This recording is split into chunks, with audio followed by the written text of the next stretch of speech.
ஈரோடு கிழக்கு தொகுதிக்கு இடைத்தேர்தலுக்கான தேதி அறிவிக்கப்பட்டுள்ளது. பிப்ரவரி 5ஆம் தேதி அங்கு இடைத்தேர்தல் நடைபெறும் என்றும் 8ஆம் தேதி வாக்கு எண்ணிக்கை நடைபெறும் என்றும் தெரிவிக்கப்பட்டுள்ளது. மேலும் ஈரோடு கிழக்கு சட்டமன்ற தொகுதிக்கான இந்த மனு தாக்கல் மற்றும் அதனை திரும்ப பெறுதல் உள்ளிட்ட பல்வேறு விஷயங்களை இந்திய தேர்தல் ஆணையம் தெரிவித்துள்ளது. அதேபோன்று டெல்லியில் பிப்ரவரி 5ஆம் தேதி ஒரே கட்டமாக சட்டப்பேரவை தேர்தல் நடைபெறும் என்று தெரிவிக்கப்பட்டுள்ளது. அதற்கான வாக்கு எண்ணிக்கையும் 8ஆம் தேதியே நடைபெறும் என்றும் குறிப்பிடப்பட்டுள்ளதை நாம் அண்மை செய்தியாக பார்த்து கொண்டிருக்கின்றோம். கூடுதல் விவரங்களோடு நமது தலைமை செய்தியாளர் தம்பி தமிழரசன் இணைகிறார். வணக்கம் தம்பி தமிழரசன். ஈரோடு கிழக்கு சட்டமன்றத்திற்கான இடைத்தேர்தல் அறிவிக்கப்பட்டுள்ளது. 2026க்கான இந்த சட்டமன்ற தேர்தலுக்கு முன்னோட்டமாக இது பார்க்கப்படும் நிலையில் கூட்டணி வாய்ப்புகளுக்கான கணக்குகளை இதில் பார்க்க முடியுமா? இந்த இடைத்தேர்தல் எந்த ஒரு விஷயத்தை அரசியல் களத்தில் புகுத்த உள்ளது? கூடுதல் விவரங்கள்.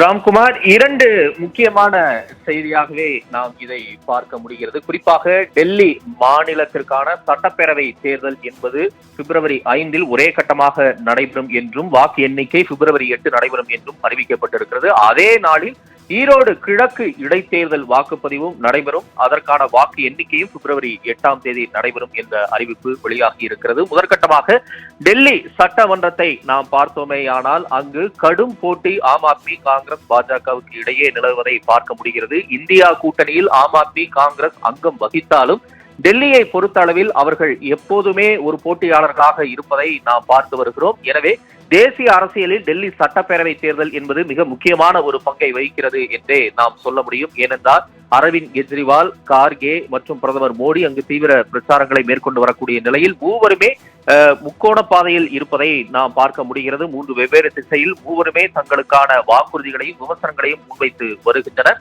ஏற்கனவே சில மாநிலங்களில் எதிர்பார்த்த வெற்றியை காங்கிரஸ் கட்சி, குறிப்பாக இந்தியா அணியை வெற்றி பெறாத ஒரு சூழலில் இந்த டெல்லி தேர்தலின் முடிவு என்பது மிக முக்கியமான ஒரு முடிவாக மாறியிருக்கிறது. டெல்லிக்கு மட்டுமல்லாது தேசிய அளவிலான ஒரு மிக முக்கியத்துவம் வாய்ந்த ஒரு விளைவுகளை ஏற்படுத்தக்கூடிய, குறிப்பாக கூட்டணி கணக்கில் விளைவுகளை ஏற்படுத்தக்கூடிய முடிவாக இருக்கக்கூடும் என்றே பலராலும் பார்க்கப்படுகிறது. எனவே டெல்லி தேர்தலின் முக்கியத்துவம் இவ்வாறாக இருக்கிறது. அதனை கடந்து தமிழ்நாட்டை பொறுத்தளவில் ஈரோடு கிழக்கு தொகுதிக்கான இடைத்தேர்தல் என்பது மிக முக்கியமான எதிர்பார்க்கப்பட்ட ஒன்றாகவே இருந்தது. அதற்கான தேதி என்பதும் தற்போது அறிவிக்கப்பட்டிருக்கிறது. ஈரோடு கிழக்கு தொகுதிக்கான இடைத்தேர்தலில் மனு தாக்கல் என்பது 10ஆம் தேதி தொடங்குகிறது. இன்னும் சில நாட்களில் வேட்புமனு தாக்கல் என்பது தொடங்குகிறது. மேலும் வேட்புமனு தாக்கல் செய்வதற்கான கடைசி நாளாக ஜனவரி 17ஆம் தேதி பொங்கல் சமயத்திற்கான அந்த தேதி என்பது நிர்ணயிக்கப்பட்டிருக்கிறது. வேட்புமனுக்கள் மீதான பரிசீலனை ஜனவரி 18ஆம் தேதியும் வேட்பு மனுவை திரும்ப பெறுவதற்கான தேதி 20ஆம் தேதி திங்கட்கிழமை என்பதும் அறிவிக்கப்பட்டிருக்கிறது. அதற்கு அடுத்தபடியாக பிப்ரவரி 5ஆம் தேதி தேர்தல் என்பது அறிவிக்கப்பட்டிருக்கிறது. இன்னும் ஒரு மாதம் கூட இல்லாத ஒரு நிலையாக இருக்கிறது. எனவே அரசியல் கட்சிகள் மிக தீவிரமான பரப்புரையை ஈரோடு கிழக்கு தொகுதியில் மேற்கொள்வர் என்பது இதன் மூலமாக நாம் அறிய வருகிறோம். பிப்ரவரி 8ஆம் தேதி சனிக்கிழமை தேர்தல் முடிவுகள் என்பது அறிவிக்கப்பட இருக்கிறது. ஈரோடு கிழக்கு இடைத்தேர்தலை பொறுத்தவரை மிக முக்கியமான ஒரு எதிர்பார்க்கப்படக்கூடிய ஒரு தேர்தல் முடிவுகளாகவே அமையும். ஏனென்றால் அடுத்த ஆண்டு சட்டப்பேரவை தேர்தலை நாம் எதிர்நோக்கி இருக்கிறோம். ஏற்கனவே பல கட்சிகள் சட்டப்பேரவை தேர்தலுக்கான முனைப்பை தற்போது களத்தில் காட்டிக் கொண்டிருக்கக்கூடிய நிலையில் கூட்டணி தொடர்பான பல்வேறு வாத பிரதிவாதங்களையும் நாம் பார்த்து கொண்டிருக்கக்கூடிய சூழலில் ஈரோடு கிழக்கு இடைத்தேர்தல் முடிவு என்பது நிச்சயமாக ஒரு விளைவை ஏற்படுத்தக்கூடிய ஒரு முடிவாகவே அமையும். அது கூட்டணி கணக்கு தொடங்கி தொகுதி பங்கீடு வரை 2026க்கான ஒரு முன்னோட்டமாகவே நிச்சயம் பார்க்க முடியும் என்றே நாம் அறுதியிட்டு கூறலாம். ஈரோடு கிழக்கு தொகுதியை பொறுத்தவரை திருமகன் ஈவேரா திடீரென உடல்நலக்குறைவு ஏற்பட்டு அவர் காலமானார். அதற்கு அடுத்தபடியாக காங்கிரஸ் கட்சியினுடைய மூத்த தலைவர் EVK இளங்கோவன், திருமகன் ஈவேராவின் தந்தை, அவர் போட்டியிட்டு இடைத்தேர்தலில் வெற்றி பெற்றிருந்தார். அவர் ஏறக்குறைய 65,000 வாக்குகள் வித்தியாசத்தில் ஒரு பெரு வெற்றியை ஈரோடு கிழக்கு இடைத்தேர்தலில் பெற்றிருந்தார்.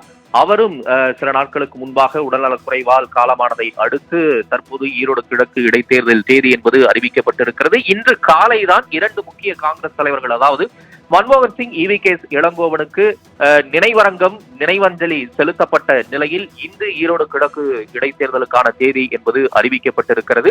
தற்போதைய சூழலை பொறுத்தவரை விஜய் புதிய ஆட்டக்காரராக களமிறங்கி இருக்கிறார். அவர் ஈரோடு கிழக்கு தொகுதியில் போட்டியிடுவதற்கான வாய்ப்பு இல்லை என்றே பார்க்கப்படுகிறது. நாம் தமிழர் கட்சி சார்பாக சீமான் ஏற்கனவே அறிவித்து விட்டார். அவர் அந்த தொகுதியில் போட்டியிடுவதற்கான முனைப்பையும் உறுதிப்படுத்தலையும் அவர் செய்தியாளர் சந்திப்பில் கூறிவிட்டார். தற்போது ஈரோடு கிழக்கில் யார் போட்டியிடப் போகிறார்கள் என்ற ஒரு கேள்வி எழுகிறது. ஏனென்றால் காங்கிரஸ் கட்சி அங்கு நிச்சயம் போட்டியிட வேண்டும் என்று சில நாட்களுக்கு முன்பாக அந்த ஈரோடு கிழக்கு மாவட்ட காங்கிரஸ் தரப்பில் தீர்மானம் நிறைவேற்றப்பட்டது. திமுக அந்த தொகுதியை எடுத்துக்கொண்டு களம் காணுமா அல்லது ஏற்கனவே காங்கிரஸ் களம் கண்டு வெற்றி பெற்ற தொகுதியை மீண்டும் அந்த கட்சிக்கே வழங்குமா என்ற ஒரு கேள்வியும் இருக்கிறது. இருப்பினும் அது கூட்டணிக்குள்ளாக பேசி முடிவு செய்யப்படும். இவற்றுக்கு அப்பாற்பட்டு நிச்சயமாக ஈரோடு கிழக்கு இடைத்தேர்தல் முடிவு என்பது விளைவுகளை ஏற்படுத்தக்கூடிய தொகுதி பங்கீடு, கூட்டணி உள்ளிட்ட அனைத்து விவகாரங்களிலும் தாக்கத்தை ஏற்படுத்தக்கூடிய ஒரு தேர்தலாகவே அமையும் என்பதில் எந்தவிதமான ஒரு மாற்று கருத்தும் இருப்பதற்கு வாய்ப்பில்லை. ராம்குமார். தம்பி தமிழரசன், தகவலுக்கு நன்றி.